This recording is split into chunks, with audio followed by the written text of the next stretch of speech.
So, hi guys! Bumili po tayo dito sa Baclaran ng Santo. Tingnan nyo, naka-uniform ako. So, may binili tayong Santo, guys. Wala niya kung sino. Correct, si Mama Mary! So, buksan natin, guys.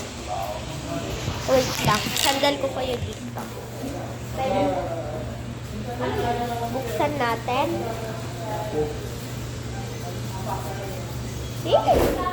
Okay lang guys, kahit yung ano niya, yung gamit niya gawa sa bato. So ito yung binili natin guys, si Mama Mary.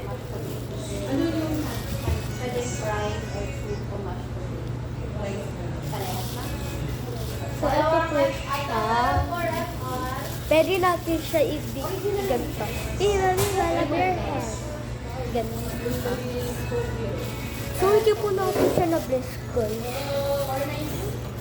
Kaya, hintayin na lang natin na October 5 natin siya ipa-bless.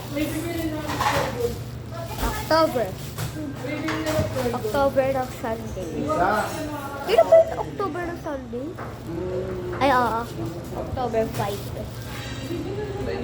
Si Mama Mary de Milagros. Ano ba to? Ano ba pangalan nito?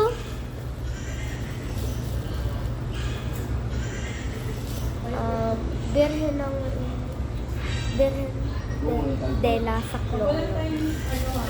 Ay, yung pangalan.